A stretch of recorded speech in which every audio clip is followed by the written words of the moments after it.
Olá, falemos de temas paleontológicos, falemos de fósseis. O que é um fóssil?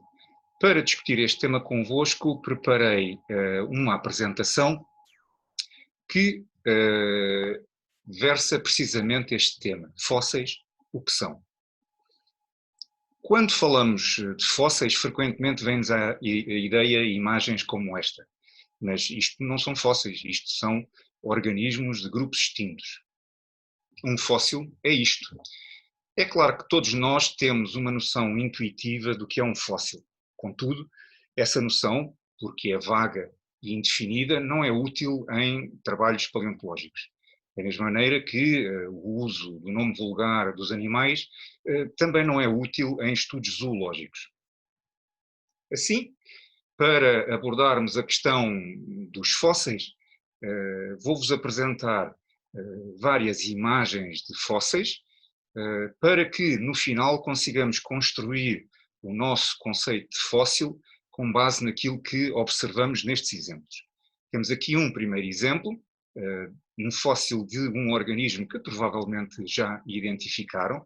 Trata-se do fóssil da carapaça dorsal biomineralizada de uma trilobite, um animal pertencente a um grupo extinto paleozoico.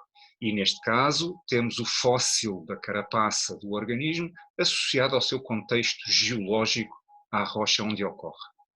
Um outro exemplo, um fóssil de um pequeno dinossauro, e neste caso, nesta imagem, como sabemos que é pequeno? Bom, exato, falta-nos aqui um elemento de escala. Quando colocamos uma escala deste tipo, um objeto cuja dimensão conhecemos, junto de um objeto cuja dimensão não conhecemos, que é novo para nós, então estamos a usar uma escala relacional. E é por esta razão que frequentemente nas fotos de trabalhos de campo paleontológicos e geológicos encontramos imagens dos martelos de geólogo, que é um objeto que todos os geólogos e paleontólogos conhecem bem. E aqui uma reconstituição do aspecto que achamos, com base nos dados que temos, que estes dinossauros teriam em vida. Um outro exemplo, moldes internos de conchas de gastrópodes do grupo das torritelas. Aqui têm a concha do gastrópode em vida. Aqui têm o preenchimento do interior da concha destes gastrópodes destacado. Ou seja, trata-se de uma réplica em negativo do interior da concha destes animais, preservada pelo sedimento que nele entrou após a morte do organismo. Um outro exemplo, aqui vários fósseis, já os reconheceram, têm fósseis de valvas de bivalves, têm inclusive aqui fósseis de, talvez não seja muito perceptível, mas de um gastrópode, próximo das patelas, e outro fóssil aqui, este, que representa não uma parte integrante do organismo, não uma concha, não uma carapaça, mas sim o resultado da atividade biológica de gastrópodes predadores como este que aqui está representado, do grupo das náticas e de outros gastrópodes marinhos. Este fóssil que aqui vem não corresponde a uma parte do corpo destes organismos fossilizada, mas sim ao vestígio da atividade orgânica destes gastrópodes predadores. É uma evidência de uma ação de predação destes gastrópodes sobre estes bivalves. Um outro exemplo, também reconhecem claramente estes fósseis, é o fóssil de uma pista de pegadas de dinossauro, e para demonstrar que os fósseis são portadores de informação biológica, pergunto-vos para onde se deslocava o animal que produziu esta pista. Pois, correto, o animal deslocava-se para sul, deslocava-se para nós, e sabemos isso porque dos ensinamentos da zoologia nós sabemos que nos vertebrados os dígitos estão dirigidos para diante, dirigidos para o lado anterior dos organismos. E, portanto, se estas marcas que vemos aqui nas pegadas forem as marcas dos dígitos de um dinossauro, então esse animal estava dirigindo-se na nossa direção. Neste caso aqui tem pistas que foram produzidas, presume-se, por organismos basicamente com este aspecto, organismos bípedes, dinossauros carnívoros com este aspecto. O que é que há de comum nos exemplares ou nos exemplos que vimos há pouco? Vimos vários exemplos daquilo que nós entendemos que são fósseis e agora desses diversos exemplos vamos extrair uma definição, vamos extrair o conceito. Há 3 aspectos fundamentais a ter em conta para definirmos que um determinado objeto é um fóssil. 2 desses aspectos estão relacionados com a origem dessas entidades. O segundo aspecto em comum tem a ver com o modo como essas entidades são preservadas. E um terceiro aspecto para definir que entidades geológicas efetivamente nós consideramos um fóssil, já que nem todas as entidades geológicas biogénicas, ou seja, com uma origem em organismos do passado, são consideradas fósseis.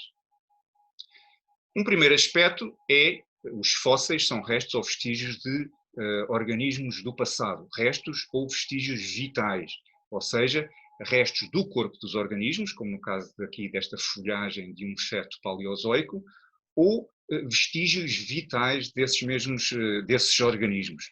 Neste caso temos fósseis de ovos de dinossauros, os ovos, nomeadamente a casca dos ovos, não fazia parte do corpo dos organismos, eram produzidos estes ovos para serem descartados.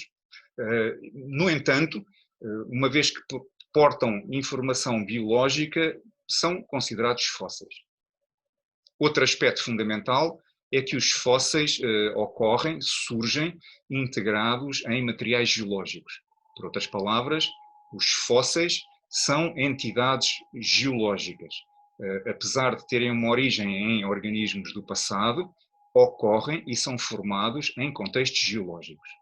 Por fim, um terceiro aspecto, aquele que nos permite delimitar quais as entidades geológicas que nós consideramos fósseis, prende-se com o facto de deverá existir uma relação inequívoca entre o organismo original e o fóssil que dele resulta. Ou seja, deve ser possível estabelecer uma relação entre o produtor do fóssil e o fóssil propriamente dito.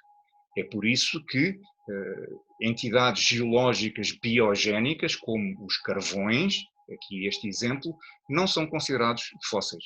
Nós, o que temos aqui não é um vestígio de uma planta, de um organismo do passado em concreto, mas sim uma amálgama biogénica fossilizada.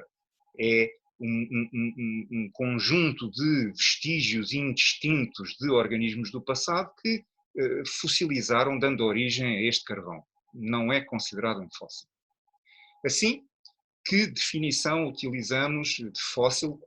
Qual o conceito que usamos para balizar os nossos estudos no Departamento de Geologia da Faculdade de Ciências da Universidade de Lisboa? Fóssil, substantivo masculino, porque é de substantivos que estamos a falar, não do adjetivo fóssil, essa é outra história.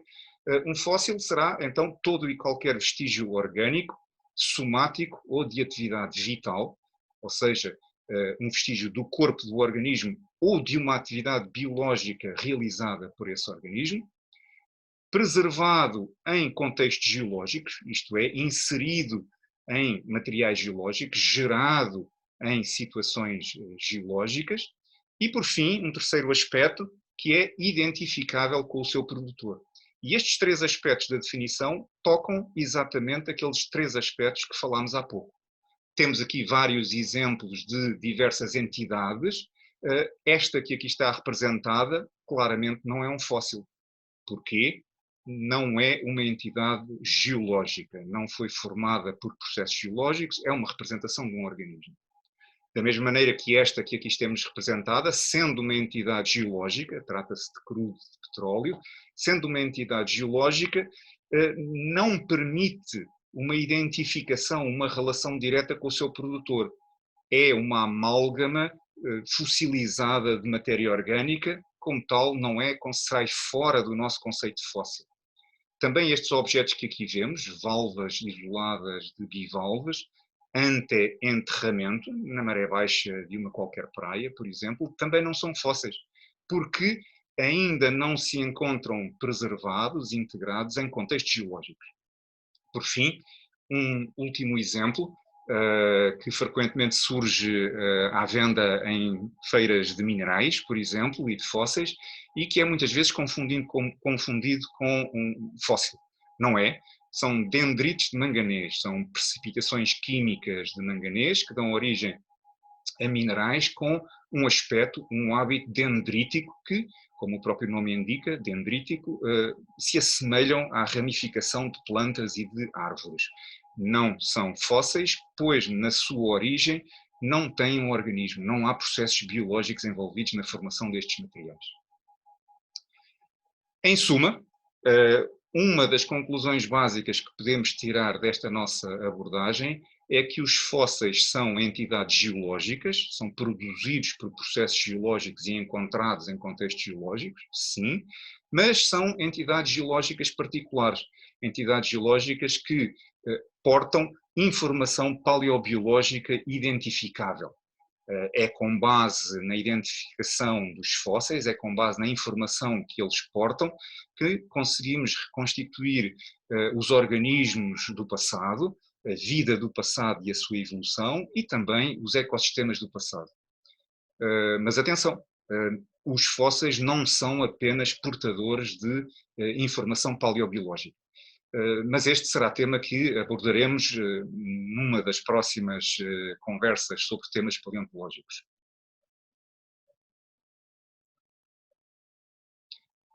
E por hoje ficamos por aqui. Muito obrigado pela vossa atenção e mantenham-se atentos a novos vídeos, a novas conversas sobre temas paleontológicos.